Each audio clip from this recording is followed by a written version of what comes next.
Hello everyone, welcome back to my channel and I hope that you're all doing very well.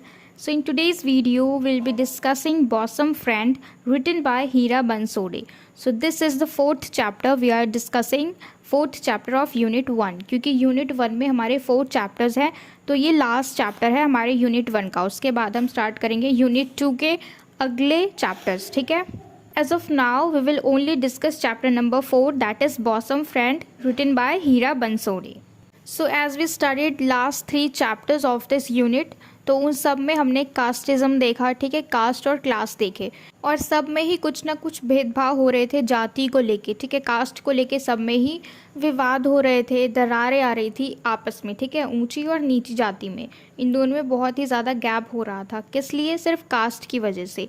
तो आज जो हम इस chapter को डिस्कस करने वाले हैं बॉसम फ्रेंड, इसमें भी कुछ ऐसा ही है। इसमें भी 2 जिगरी दोस्तों की कहानी है, 2 सहेलियों की कहानी है, जिसमें से एक सहेली जो है वो ऊंची जाति से बिलोंग करती है और जो दूसरी है वो नीची जाति से बिलोंग करती है, ठीक है।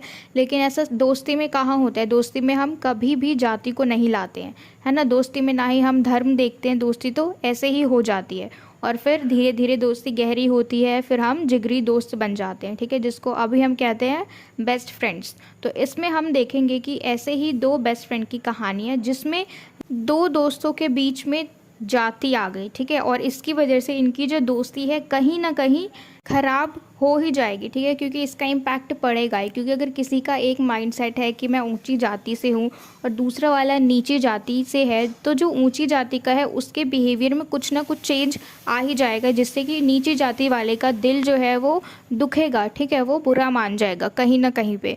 तो यही कहानी आज हम इस चैप्टर में डिस्कस करने वाले हैं और ये कहानी किसकी है? हीरा बंसोड़े की, उनकी खुद की कहानी है, ठीक है। और वो एक दलित हैं, ठीक, वो एक नीची जाति से बिलोंग करती है और उनकी जो फ्रेंड है वो एक ऊंची जाति से बिलोंग करती है। तो कहानी को शुरू करने से पहले, इस चैप्टर को शुरू करने से पहले हम थोड़ा सा हीरा बंसोड़े के बारे में जान लेते हैं।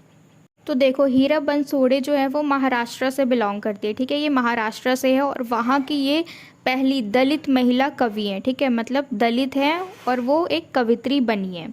तो हीरा बंसोड़े एक महिला कवि थी। उन्होंने दलित महिलाओं के साथ हो रहे सारे जो भी अत्याचार हो रहे थे उनके साथ, उनको अपनी कविताओं के माध्यम से बताया, ठीक है, अपनी पोएम्स में उन्होंने वो सारी चीज़ें लिखी। बेसिकली हम ये कह सकते हैं कि उन्होंने अपनी सारी पोएम्स में जो भी उनके साथ अत्याचार हो रहे थे, वहाँ के महिलाओं के साथ उनके ऊपर जो भी अत्याचार हो रहे थे, उन सबको प्रदर्शित किया अपने पोएम्स के थ्रू, उसमें लिख के। तो उस वक्त के टाइम में वैसे तो महिलाओं को देखो पढ़ने लिखने का कोई अधिकार नहीं था, ठीक है, क्योंकि वहाँ की हालत बिल्कुल ही ख़राब थी उस वक्त की, ठीक है। और वहाँ पे महिलाओं को तो बिल्कुल ही, जो दलित है उसमें अगर कोई पुरुष भी है तो उसको भी पढ़ने का ज़रा सा भी अधिकार नहीं था। तो ये तो फिर भी महिला थी, पर इन्होंने कैसे भी करके अपनी पढ़ाई की, ठीक है। और इसके साथ साथ जो इनके हस्बैंड थे और इनके ससुर जी थे, यानी फादर इन लॉ, जो भी, इन दोनों ने बहुत ही इनको सपोर्ट किया और इनको एनकरेज किया, ठीक है। तो इन दोनों ने भी बहुत ज़्यादा सपोर्ट किया, इनको बहुत ज़्यादा सपोर्टिव थे इनके हस्बैंड भी और इनके फादर इन लॉ भी। तो अब हम स्टार्ट करते हैं बॉसम फ्रेंड का explanation. Bosom friend forms a part of a collection of poems called Fiad 1984. As the title suggests, this poem is about a very good friend, a woman friend who accepts the poet's invitation for dinner and visits her for the first time. The first paragraph expresses the poet's surprise as well as her admiration and gratitude for this friend who seems to have broken through the caste and traditional barriers to reach out to her untouchable friend. This friend, who obviously is from a higher caste, surprises the poet because women who are actually the worst victims of oppressive traditions are often the most orthodox defenders of the same traditions. The poet is overwhelmed by this magnanimous gesture and the courage shown by her friend. Her own small existence is marked by her pocket-sized house. तो poems की जो collection है उसमें bosom friend एक छोटा सा part है जिसका नाम क्या रखा गया है? फियाद। और इसको कब लिखा गया था? 1984 में। जैसा कि ये टाइटल बॉसम फ्रेंड ये हमें शो कर रहा है, इसका मतलब है हिंदी में जिगरी दोस्त, ठीक है, घनिष्ठ दोस्ती होती है ना दो दोस्तों में, उस तरीके की दोस्ती। ठीक है, तो हमें इसके नाम से ही पता चल रहा है वेरी गुड फ्रेंड। ठीक है, कि ये जो पोयम है ये बहुत ही अच्छे दोस्त के बारे में है। एक विमेन फ्रेंड है, ठीक है, यानी आपस में दोनों ही महिलाएं हैं। ठीक है, और एक जो नीची जाति की फ्रेंड है, यानी कौन, हीरा बंसोड़े जो हैं वो अपनी फ्रेंड को बुलाती हैं जो कि ऊंची जाति से है। ठीक है, तो वो डिनर के लिए इनवाइट करती है अपनी फ्रेंड को, और यहाँ पे हमें दिख गया कि हीरा बंसोड़े की फ्रेंड ने इनके इस इनविटेशन को एक्सेप्ट कर लिया है कि वो डिनर पे आएंगी। ठीक है, और वो आती भी हैं, और इसलिए वो बहुत ज़्यादा खुश हैं। यहाँ पे उनको लगता है कि चलो अब ज़माना जो है वो थोड़ा बदल रहा है, सोसाइटी जो है वो थोड़ी बदल रही है। क्योंकि पहले बहुत ही ज़्यादा बुरा माना जाता था, इस चीज़ को अशुभ माना जाता था कि कोई ऊंची जाति का इंसान किसी नीची जाति वाले के घर में जाएगा। लेकिन यहाँ पे ये लोग फ्रेंड्स हैं आपस में, तो इसलिए इसको बहुत खुशी होती है, और ये सोचती हैं कि चलो भाई ज़माना बदल रहा है, सोसाइटी जो है वो चेंज हो रही है, और इसलिए जो इनकी फ्रेंड है जो कि ऊंची जाति से है, अब वो इनके घर में आ रही हैं। ठीक है, और इनको लगता है कि वो कास्ट और जो भी ट्रेडिशनल बैरियर्स हैं उन सबको अब ये तोड़ रही हैं, और क्योंकि वो अनटचेबल हैं। ठीक है, हीरा बंसोड़े जो हैं वो अछूत हैं, और वो उनके घर में आ रहे हैं, वो भी डिनर के लिए। तो ये पुराने टाइम में बहुत ही ज़्यादा बड़ी बात थी। अब पुराना जो ये सिस्टम था दलित लोगों का, ठीक है, जहाँ पे लोगों को नीचा माना जाता था, तो उस वक्त के समाज में महिलाएं जो थी वो मेन थी जिनके ऊपर बहुत ज़्यादा अत्याचार किया जाता था। दलितों में एक बार के लिए पुरुष को तो चलो छोड़ भी दिया जाता था, लेकिन महिलाएं क्या थी, वो मेन विक्टिम थी। ठीक है, उस वक्त के ज़माने की। तो ऐसा इनको लगा, देखो विक्टिम तो थी ही, लेकिन वहाँ पे महिलाएं ही हैं जो ऐसे ऑर्थोडॉक्स चीज़ों को बहुत ज़्यादा सपोर्ट करती हैं, बचाती हैं। ठीक है, कि एक तरफ नीची जाति की महिला है, कोई दलित महिला है, ठीक है, तो उसके ऊपर अत्याचार हो रहा है, लेकिन उसी तरफ अगर ऊंची जाति में कोई महिला है तो वो ये बोलती है कि अरे ये तो नीची जाति की है, तो ये कैसे आ सकती है हमारे घर, हम इसको कैसे छू सकते हैं, हम इसको कैसे देख सकते हैं, ये हमारे आसपास कैसे रह सकती है। तो उस चीज़ का विरोध भी क्या करती है, एक महिला ही करती है। ठीक है, तो यहाँ पे हम वही देख रहे हैं। तो ये सोच रही हैं कि एक महिला होने के बावजूद, और ये ऊंची जाति से, तो उस वक्त में ये बहुत ज़्यादा बड़ी बात थी कि कोई ऊंची जाति का इंसान किसी दलित के घर में आएगा, वो भी डिनर के लिए। तो इनका जो रिएक्शन था अपनी फ्रेंड को देख के, जैसे ही उनकी फ्रेंड इनके घर आई तो ये बहुत ही ज़्यादा व्याकुल सी हो गई। ठीक है, बहुत ही ज़्यादा, और उनकी जो फ्रेंड थी वो बहुत ही ज़्यादा अच्छे से व्यवहार कर रही थी, उनका बिहेवियर बहुत ज़्यादा अच्छा था। ठीक है, जैसे ही उन्होंने अपनी फ्रेंड को देखा तो ये सब हो रहा है, तो इनको ऐसा लग रहा है कि इनकी जो फ्रेंड है इन्होंने इन सारे बैरियर्स को तोड़ दिया, जो भी ट्रेडिशनल बैरियर्स है, जो भी कास्ट सिस्टम है, ऊंची नीची जाति, इन सब से अब ये दूर हट चुकी है इनकी फ्रेंड, यानी हीरा बंसोड़ी की फ्रेंड जो उनके घर आई हैं। तो अब इनको बहुत अच्छा लग रहा है, ये अच्छा अच्छा सोच रही हैं। ठीक है, और अपने खुद के एग्जिस्टेंस को क्या बोल रहे हैं वो, हर पॉकेट साइज्ड हाउस। अब इसका थोड़ा सा डीप मीनिंग है। पॉकेट साइज्ड हाउस का क्या मतलब है कि वो अपने आप को उसके सामने, क्योंकि वो ऊंची जाति के और पुराने टाइम में ऐसा ही होता था कि वो लोग इनको जूते के सामान भी नहीं मानते थे। ठीक है, तो इसलिए वो क्या कह रही हैं कि आप मेरे घर आए, कैसे घर में, जो कि पॉकेट साइज्ड है, बिल्कुल छोटा सा है, और उसमें आप आए, ऐसा कह के वो उनका ग्रैटिट्यूड शो कर रही हैं अपनी फ्रेंड का, क्योंकि वो उनके घर पे आई, उन्होंने इन्विटेशन को एक्सेप्ट किया। अब यहाँ पे कुछ लाइन है जो कि हाईलाइट की गई हैं। But you came with a mind large as the sky to my pocket size house. अब ये जो पूरी पोयम है, ठीक है, अब हमने जैसे शुरू में पढ़ा था कि एक छोटा सा पार्ट है फियाद का जिसका नाम है बॉसम फ्रेंड। तो यहाँ पे कुछ कुछ मेन लाइंस है जिसको हम अच्छे से समझेंगे। ठीक है, इसमें 4-5 लाइंस है और उसको छोटे छोटे पैराग्राफ में अच्छी तरीके से डिफाइन किया गया है। तो इस वीडियो में हम उसी को अच्छे से डिस्कस करेंगे, लाइन बाय लाइन समझेंगे। ठीक है, कि ये कोई स्टोरी नहीं है कि हम सीधा पढ़ के समझ ले। यहाँ पे कुछ लाइंस हैं जिनको हम ईजिली नहीं समझ सकते, तो उसको हम समझेंगे अच्छे से। ठीक है, तो एक लाइन है जिसको बिल्कुल हाईलाइट किया हुआ है, उसके बाद उसका मीनिंग है। So if you guys are having books then you will understand it. ठीक है, क्योंकि बुक में अच्छे से लिखा गया है कि एक लाइन को अच्छे से हाईलाइट किया गया है, उसके बाद छोटा सा पैराग्राफ है जिसमें कि उस लाइन का पूरा एक्सप्लेनेशन किया गया है। ठीक है, तो अब यहाँ पे जो फर्स्ट लाइन है वो है, but you came with a mind large as the sky to my pocket size house. तो अब वो अपनी फ्रेंड को क्या बोल रही है कि तुम आई हो कैसे, with a mind large as the sky, यानी खुली सोच, खुली विचार। यहाँ पे लार्ज माइंड का क्या मतलब है कि खुली सोच, यानी उसके अंदर कोई भी ट्रेडिशनल बैरियर्स नहीं है अभी तक, ठीक है। कास्टिज्म को लेके अभी तक कुछ नहीं है, यानी वो सब कुछ निकल चुका है उसके दिमाग से, यानी खुले दिमाग से आई है वो। कितना खुला, यानी आसमान जितना, यानी अब उसके अंदर छोटा सा भी ऐसा कुछ नहीं रह गया है जिससे कि वो सामने वाले को रियलाइज़ करा दे कि वो नीची जाति का है और ये खुद ऊंची जाति की है। तो वो इसलिए बोल रही है कि with a mind like large as the sky, यानी आसमान के जितना बड़ा, इतना बड़ा माइंड लेके तुम मेरे छोटे से पॉकेट साइज हाउस में आई हो। But the optimism, the expectations raised by this apparent magnanimity of the friend is believed in the second paragraph। लेकिन ये जो इतनी आशाएं हैं किसकी, हीरा बंसोड़े की, और ये जो एक्सपेक्टेशंस है किसको लेके, अपनी फ्रेंड को लेके कि कितनी ज़्यादा उदार है वो, कितनी ज़्यादा प्यारी है, ठीक है। इसको लेके तो हम देखेंगे कि किस तरीके से सेकेंड पैराग्राफ में ये सारे एक्सपेक्टेशंस कैसे ख़त्म हो गई। The poet is grateful that her friend has reached out to her, bridging the chasm of social norms that has kept them apart till now। और तो अभी तक जो पोइट है वो बहुत ज़्यादा ग्रेटफुल है कि उसकी फ्रेंड उसके पास आ गई, ठीक है। और वो क्या कर रही है, जो सोशल नॉर्म्स हैं, ठीक है, ये जो खाई है, इतनी ज़्यादा गहरी खाई किसकी, कास्टिज़्म की, जाति की, ठीक है। तो उसको वो किस तरीके से भर रही है उसकी फ्रेंड, उसके घर आके, ठीक है, दलित के घर आके। तो अब ये दोनों फ्रेंड्स आपस में मिल रहे हैं, बातचीत कर रहे हैं, ठीक है। तो मतलब बहुत अच्छे से ये लोग आपस में बातचीत कर रहे हैं। तो जब हमारे घर कोई आते तो हम उसको कुछ खाने को ऑफ़र करते हैं। तो यहाँ पे अब खाने की बारी आई, ठीक है। तो जो हीरा बंसोड़े है वो अपनी फ्रेंड को खाना देती है। तो खाना देने के बाद जो इनकी फ्रेंड है वो देखो क्या बोलती है, अब इसको भी हाईलाइट किया गया है। You still don't know how to serve food, truly you folk will never improve. ठीक है, इसका मतलब है कि तुम लोगों को अभी तक भी नहीं पता कि खाने को किस तरीके से सर्व करते हैं, और सच में तुम लोग नहीं सुधरोगे, तुम लोग नहीं इम्प्रूव करोगे, ठीक है। तो ये बात किसने कही, हीरा बंसोड़े की फ्रेंड ने। तो अभी तक जो खाई थी वो पूरी तरीके से भर गई थी, ठीक है। इनके बीच की जो खाई थी, जो जिसमें कास्टिज्म आ रहा था, ट्रेडिशनल नॉर्म्स आ रहे थे, तो वो तो भर गई थी। लेकिन ये बात बोलते के साथ ही इनकी इस फ्रेंड ने इस खाई को दोबारा से रीओपन कर दिया। मतलब ये खाई जो है सिर्फ थोड़े देर के लिए भरी थी। Now she feels ashamed.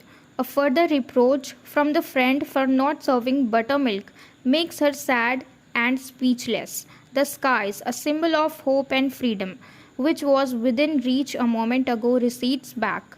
The hurt, almost a betrayal, stirs up memories of loss and deprivation. तो ये सब बातें अपनी फ्रेंड के मुंह से सुनने के बाद इनको बहुत ही ज़्यादा अशेम्ड फील होती है, बहुत ही ज़्यादा शर्मिंदगी फील करती है, ठीक है। जो इनकी फ्रेंड है, किस लिए उनको ऐसे बोला, क्योंकि उनके खाने का तरीका और इनके खाने का तरीका बहुत अलग है। तो इन्होंने तो अपनी तरफ से पूरा बेस्ट किया, लेकिन वो ऊंची जाति से बिलोंग करते और ये नीची जाति से, तो कहीं ना कुछ डिफरेंस तो होगा ही। अब उनको अच्छे से खाने को मिल जाता है, लेकिन इनके पास सब कुछ भरपूर तरीके से नहीं है। लेकिन उन्होंने अपनी तरफ से पूरा बेस्ट किया, ठीक है। उसके बावजूद उन्होंने क्या बोला कि तुम लोग नहीं सुधरने वाले, तुम लोगों में सच में कुछ इम्प्रूवमेंट नहीं आएगी। और फिर उन्होंने क्या बोला बटर मिल्क के लिए, कि तुम्हें ये भी नहीं पता कि खाने के साथ बटर मिल्क को भी सर्व किया जाता है, यानी जो छाछ होता है ना वो। अब वो लोग अमीर घर से है तो वो अफोर्ड कर सकते हैं, लेकिन ये यहाँ पे अफोर्ड नहीं कर सकती हैं, ठीक है, क्योंकि ये बहुत ही ज़्यादा गरीब है, दलित भी है, तो ये सब कुछ नहीं कर सकती। लेकिन उन्होंने अपनी तरफ से किया, ठीक है। तो यहाँ पे वो बिल्कुल ही स्पीचलेस हो गई जब इन्होंने बटर मिल्क की बात की। तो अब यहाँ पे जो स्काई है वो किस लिए सिंबॉलिक है, फ्रीडम के लिए, आज़ादी के लिए, होप के लिए, ठीक है, आशा के लिए, जो कि बिल्कुल ही ख़त्म हो गया ये सारी चीज़ें। क्योंकि स्टार्टिंग में देखो जैसे ही उनकी फ्रेंड उसको अच्छे से ट्रीटमेंट दे रही थी, ठीक है, अच्छे से ट्रीट कर रही थी, बहुत प्यार से मिल रही थी, सब कुछ अच्छा था स्टार्टिंग में, ठीक है। लेकिन जब खाने की बात आई तो फिर उन्होंने ये बात बोल ही दी, ठीक है। अब डायरेक्टली नहीं बोली, लेकिन उन्होंने किसी न किसी बहाने से उनको रियलाइज़ करा दिया कि वो एक दलित है और उनकी जो फ्रेंड है वो एक ऊंची जाति से है। तो स्टार्टिंग में तो वो बहुत ही ज़्यादा फ्री फील कर रही थी और उनको अच्छा भी लग रहा था, ठीक है। और क्या लग रहा था उनको कि अब खाई जो है इन दोनों के बीच के, ठीक है, जो दलित लोग हैं और जो ऊंची जाति के लोग हैं, उनकी जो बीच की खाई है वो भर गई। लेकिन अब यहाँ पे क्या हो रहा है, ये सब दूर हो रहे हैं। जो उनको स्टार्टिंग में इतनी उम्मीद थी, इतनी फ्रीडम वो सोच रही थी कि अब चलो अच्छा हो रहा है, जो भी सोसाइटी में ये जो नॉर्म्स हैं उनको चलो कम लोग फॉलो कर रहे हैं, तो अब ये सब कुछ एक सेकंड में ही दूर हो गया, ठीक है। ये सारी उम्मीदें ख़त्म हो गई और इट वाज लाइक हर्ट। ऐसा लग रहा था कि उनके साथ धोखा हुआ है, उनको बहुत दुख हुआ, ठीक है। और जो सारी मेमोरीज थी उनकी पहले की, जब उनको याद दिलाया जाता था कि वो एक दलित है, वो सारी अब फिर से फ्रेश हो गई बिल्कुल, जब उनकी फ्रेंड ने इस बात पे टोका खाने के लिए और बटर मिल्क के लिए। नेक्स्ट हम चलते हैं, वो है हमारा I was sad then dumb but the next moment I came back to life, a stone dropped in the water stirs up things on the bottom. अब देखो वो क्या कह रही हैं। अब ये लाइंस कौन बोल रही है, जो हाईलाइट की गई है ना, ये लाइन किसके थ्रू बोली जा रही है, हीरा बंसोड़े के थ्रू, कि वो क्या क्या फील कर रही थी, ठीक है। यहाँ पे उनके एक्सपीरियंस को देख रहे हैं, जब उनको एहसास दिलाया जा रहा था कि वो एक दलित है और उनके खुद की फ्रेंड के थ्रू, ठीक। तो ये लाइन किसने बोली, हीरा बंसोड़े ने। अब हम इसको देखते हैं। वो कह रहे हैं कि मैं सैड थी, मैं दुखी थी, एंड डम्प, पर तुरंत ही जैसे ही उनको ये बात पता चली, जैसे ही उनकी फ्रेंड ने उनको टोका खाने के लिए, तो वो बिल्कुल सैड हो गई, बिल्कुल चुप हो गई, वो बिल्कुल स्पीचलेस हो गए, उनके पास कुछ कहने को नहीं था। फिर थोड़ी देर बाद वो फिर से वापस आई लाइफ में, यानी इसका मतलब है अचानक से जो चुप्पी आ गई थी उस वक्त वो ख़त्म हो गई और फिर दोबारा से वो नॉर्मल एक्ट करने लगी, ठीक है। और ऐसा लग रहा था जैसे कि शांत पानी में किसी ने पत्थर को मारा और जो बॉटम है, ठीक है, पानी का जो जो नदी का बिल्कुल गहराई है, उसके अंदर दोबारा से चीज़ें उथल पुथल होने लगी उस स्टोन के कारण। अब ऐसा क्यों हुआ, जो भी सब कुछ शांत था, ठीक है, वो बहुत खुश थी स्टार्टिंग में जब अपनी फ्रेंड से मिली, लेकिन तब तक तो सब कुछ सही था शुरू में। लेकिन जब उन्होंने खाने के लिए टोका और उनको एहसास दिलाया कि वो दलित है, ठीक है, तो फिर से उनकी वापस पुरानी जो यादें थी वो ताज़ा हो गई। तो इसलिए यहाँ पे ऐसा कहा गया है कि जो पत्थर है नदी में मारा किसी ने, और जो पानी है उसका बॉटम है, गहराई है, उसमें फिर से उथल पुथल होने लगी। उथल पुथल का मतलब है कि जो उनकी पुरानी यादें जो थी अच्छी नहीं थी, ठीक है, और वो सब फ्रेश हो गई दोबारा से, अब उनको याद आने लगी ये चीज़ें। चलिए इसका एक्सप्लेनेशन देख लेते हैं। The poet wakes up to the reality of her existence which she had forgotten for a moment in a state of heightened expectations triggered by the visit of this friend. Though she now leads a middle class existence, her past is marked by deprivation and struggle. अब देखो जैसा कि अभी हमने देखा, ठीक है, कि जैसे ही ये बहुत ही उम्मीद लेके बैठ गई थी कि चलो अब सोशल में कुछ तो सुधार आ रहा है, जो ऊंचे लोग हैं उनको कुछ तो प्यार आ रहा है, दलित लोगों पे उनका कुछ तो सोच चेंज हो रहा है। लेकिन यहाँ पे क्या किया इनकी फ्रेंड ने, इनको पुरानी यादें ताज़ा करवा दी, जो भी इनकी एक्सपेक्टेशंस थी वो सब मिट गई और इनको याद दिला दिया गया कि इनका एग्जिस्टेंस किस तरीके का है, जो कि वो भूल चुकी थी थोड़ी देर के लिए अपनी फ्रेंड से मिलते ही, ठीक है। तो इनको बता दिया गया कि एक मिडिल क्लास फैमिली से बिलोंग करती है और इनके पास्ट में जो भी डिप्राइवेशन थी, जो भी इनसे जो भी राइट्स इनके वंचित थे, इनको मिल नहीं रहे थे और इन्होंने क्या स्ट्रगल किए, वो सब इनको याद दिला दिया गया। नेक्स्ट स्टेटमेंट है हमारी, dear friend you ask about buttermilk, what how can I tell you. ये बात फिर से हीरा बंसोड़े बोल रही हैं अपनी फ्रेंड को। इसका एक्सप्लेनेशन देखते हैं, उसके बाद हम डिस्कस करेंगे। An existence marked by much deprivation leaves its marks on the mind and shapes habits of thought which are difficult to shake off. This something that the friend cannot understand because she is far removed from this experience due to her privileged position in society. There is a slight reproach along with a sense of hurt in the poet's tone in the third paragraph. ठीक है, अब यहाँ पे देखो क्या बात हो रही है कि जो इनकी फ्रेंड है, ठीक है, वो एक ऊंची जाति से और इनको वो सारी चीज़ें मिली जो ये चाहती थी, यानी उनको बिल्कुल कंफर्टेबल लग्जरियस लाइफ मिली, ठीक है, उन्होंने अच्छे से जिया। लेकिन यहाँ पे जो हीरा बंसोड़े हैं वो अपनी फ्रेंड से बोल रही हैं कि क्या तुमने बटर मिल्क के लिए पूछा था, अब मैं तुम्हें कैसे बताऊँ, किस तरीके से बताऊँ, ठीक है, क्योंकि उनको तो सारे प्रिविलेज मिले हुए थे, उन्होंने अच्छे से ज़िंदगी जी, सब कुछ खाया पिया। लेकिन ये कहना चाह रही हैं कि हम इतनी गरीबी में जी रहे हैं, हम किस तरीके से खाना खा रहे हैं, ठीक है। तो इनके कहने का मतलब ये है कि दोनों की कंडीशंस बहुत ज़्यादा अलग हैं। वो भले रोज़ अपने खाने के साथ अच्छे से सर्व करके बटर मिल्क खाती होंगी, ठीक है, खाने को अच्छे से सर्व करती होंगी, लेकिन इनके यहाँ पे ऐसा नहीं होता है। इनके यहाँ इनको खाने के लिए खाना मिल जाए वही बहुत बड़ी बात है, ठीक है। बटर मिल्क हो चाहे ना, उनको खाना मिल जाए वही बहुत बड़ी बात है।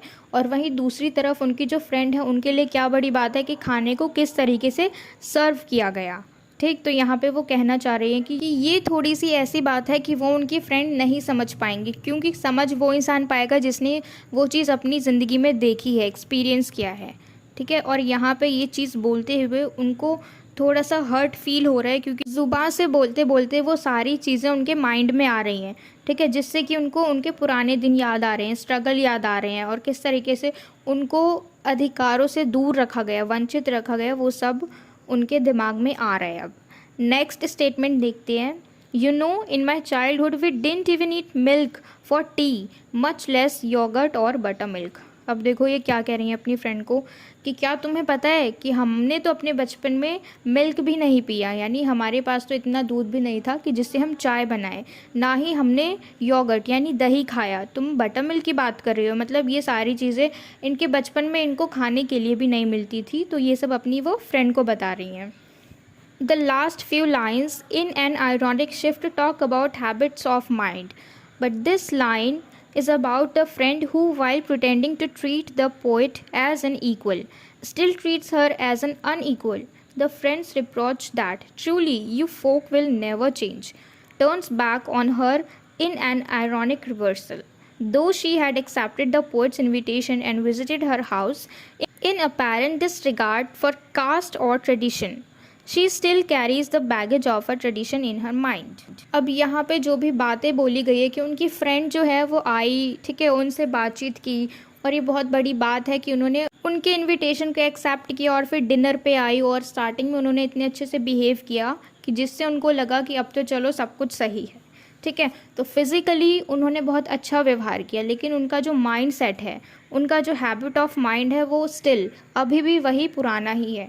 इनके माइंड में अभी भी वो गैप जो है ना, वो अभी भी है, वो कैस्म जो है वो अभी भी भरा नहीं है, जो खाई है वो अभी भी है, ठीक है। क्योंकि वो जो उनकी फ्रेंड है जो कि उनका इनविटेशन को एक्सेप्ट करके ये दिखाना चाह रही हैं कि दोनों इक्वल हैं, ठीक है, वो भले ही दलित हैं, लेकिन उनकी जो फ्रेंड है वो इस चीज़ को एक्सेप्ट करके ये दिखाना चाह रही हैं कि ये दोनों इक्वल हैं। लेकिन उन्होंने फिर क्या किया, she starts treating her like as an unequal.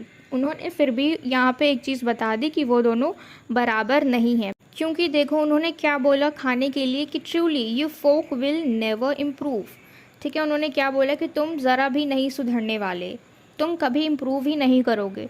तो इसका मतलब ये है कि उन्होंने उनके साथ साथ जो भी दलित लोग हैं उन सबको यही बात बोली, ये सारी बातें उन सब के लिए ही बोली है, ठीक है। तो उन्होंने भले ही उनका एक जो इनविटेशन था वो तो एक्सेप्ट कर लिया, और वो उनके घर भी आ गई, लेकिन उन्होंने क्या किया, उनकी बेइज्जती भी कर दी वहाँ पे। क्यों? क्योंकि उन्होंने देखो डायरेक्टली नहीं बोला, लेकिन उन्होंने ये तो कहा ना कि तुम और मैं अलग हैं, क्योंकि मैं अलग तरीके से खाती हूँ, तुम अलग तरीके से खाते हो, ठीक है। तो उन्होंने इस बात को बोल के, इस पॉइंट को छेड़ के ये चीज़ बता दी कि वो दोनों अलग हैं, उनके बीच की जो खाई है वो अभी भी भरी नहीं है। और भले ही वो अपने बिहेवियर से ये दिखा रही हैं, भले ही उन्होंने उनके इनविटेशन को एक्सेप्ट कर लिया और वो भले दिखा रही हैं कि दोनों इक्वल हैं, लेकिन अभी भी जो उनका माइंड है वो किस तरीके का है, बिल्कुल वैसा ही जैसे बाकी लोगों का है, ठीक है। नेक्स्ट है हमारा statement, dear friend you have not discarded your tradition, its roots go deep in your mind. अब वो क्या कहती है अपनी फ्रेंड को कि तुमने जो ये जो तुम्हारा ट्रेडिशन है ना, इसको तुमने बिल्कुल भी नहीं तोड़ा है, बिल्कुल भी ख़राब नहीं किया है, ये तो तुम्हारे माइंड में बिल्कुल रूट तक गए हैं, ठीक है। मतलब बिल्कुल ही उनका जो माइंड है बिल्कुल ही वॉश्ड हो चुका है। किस लिए? कि वो दलित हैं। भले वो बिहेवियर से दिखाना नहीं चाह रहे हैं, लेकिन कहीं ना कहीं उन्होंने ये बात बोल के साबित कर दिया कि वो दोनों बराबर नहीं हैं। इसका एक्सप्लेनेशन देखते हैं। Though this friend has crossed the physical threshold of caste, she still carries it in her mind. She has recreated the emotional divide once again within the poet's house. अब देखो इनकी जो फ्रेंड है, इन्होंने cross कर दिया physical threshold को, यानी जो सीमा थी इन्होंने बिल्कुल ही क्रॉस कर दिया उसको, ठीक है। किसकी सीमा? जो भी कास्ट की सीमा थी, यानी उन्होंने अपने बिहेवियर से ये चीज़ दिखा दी कि भले वो चाह रही हैं ये बताना कि वो दोनों इक्वल हैं, बट रियलिटी तो सामने आ गई कि उनका जो माइंड है उसमें अभी तक कौन सी बात चल रही है। उसमें ये लोग फिज़िकली दिखाना चाह रही हैं, वो अपनी फ्रेंड को, हीरा बंसोड़े को, उनकी फ्रेंड फिज़िकली दिखाना चाह रही हैं कि दोनों इक्वल हैं, लेकिन उनके माइंड में जो बात है वो तो सामने आ गई।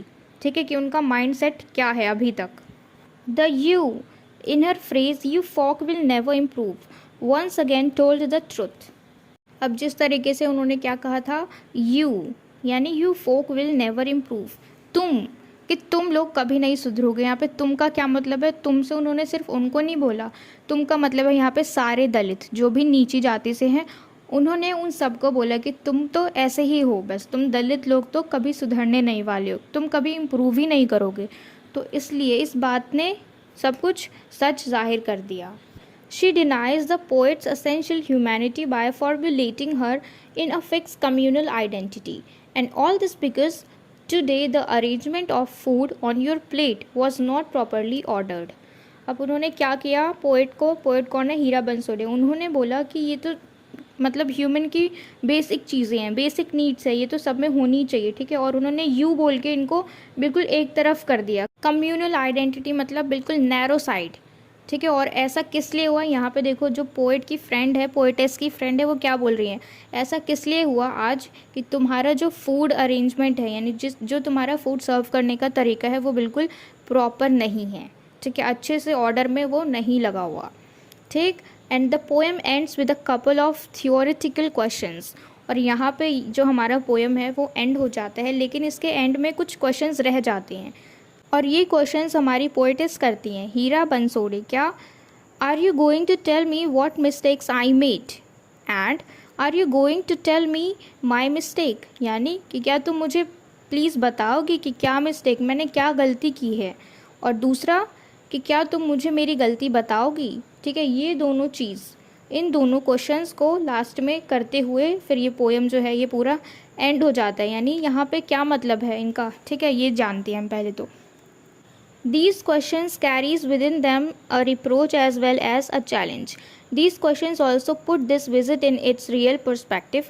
Friends visit each other to share, to be together in an emotional and social bond, and not to find faults. This friend makes the visit but retains her sense of superiority. अब यहाँ पे देखो ये जो question है, ये दोनों question जो है इसमें थोड़ी सी शर्मिंदगी, थोड़ी सी निंदा, थोड़ी सी बुराई और एक चैलेंज दिखाई दे रहे हैं। ठीक है, ये क्वेश्चंस का जो पर्सपेक्टिव हो बिल्कुल रियल है। किस तरीके से, क्योंकि जब कोई फ्रेंड मिलते हैं आपस में तो वो दोनों आपस में बात करते हैं, एक दूसरे को इमोशनली सपोर्ट करते हैं, सोशल बॉन्ड बनाते हैं। ठीक है, ना कि वो एक दूसरे की गलती बताने के लिए एक दूसरे से मिलते हैं। ठीक, तो ये जो फ्रेंड इनकी है, जो हीरा बंसोड़े की फ्रेंड, इन्होंने क्या किया, ये उनसे मिलने तो आई, इन्होंने विज़िट तो किया, लेकिन अपना सुपीरियॉरिटी भी सामने रख दिया, यानी उनको नीचा दिखा ही दिया। तो इन दोनों क्वेश्चंस का रियल मीनिंग ये है कि उनकी क्या गलती है, उन्होंने क्या गलती कर दी। क्योंकि देखो जो चीज़ वो शुरू से करती आ रही हैं उनके लिए वो ठीक है, अपने तरीके से वो बिल्कुल ठीक है। ठीक है, और अगर वही चीज़ वो जो उनकी फ्रेंड है जो ऊंची जाति से है, वही चीज़ वो करती है पर उनका तरीका अलग है सर्व करने का, तो यहाँ पे उन्होंने क्या गलती की। वो तो जो भी उन्होंने जिस तरीके से भी सर्व करके दिया वो तो उनका खुद का तरीका है, तो वो उनकी तरफ से सही है। ठीक, तो अगर मैं आपके तरीके पे सवाल उठाऊं तो ये तो गलत है। ठीक, तो मेरे तरीके से वो सही है। तो इसलिए जो हीरा बंसोड़े हैं वो पूछती हैं कि प्लीज़ मुझे मेरी गलती बताओ कि मैंने क्या गलती की है। तो यही दो सवाल आखिरी के कि उनको कोई ये बताए कि उन्होंने क्या गलती कर दी और उनकी क्या गलती है। तो इसी के साथ हमारा ये पूरा पोएम जो है, यानी ये पोएम है वैसे तो, ठीक है, और इसको एक चैप्टर का फॉर्म दे दिया गया है, तो यहाँ पे ये पूरा ख़त्म हो गया। आई होप कि आपको अच्छे से समझ में आ गया हो। ये पूरा पोएम हमने लाइन बाय लाइन अच्छे से एक्सप्लेनेशन किया। ठीक है, आई होप कि आपको अच्छा लगा हो, and if so then please let me know in the comment box, and like this video and share this video friends as well so that they can get help from it, and don't forget to subscribe my channel. Until we meet in the next video, keep learning.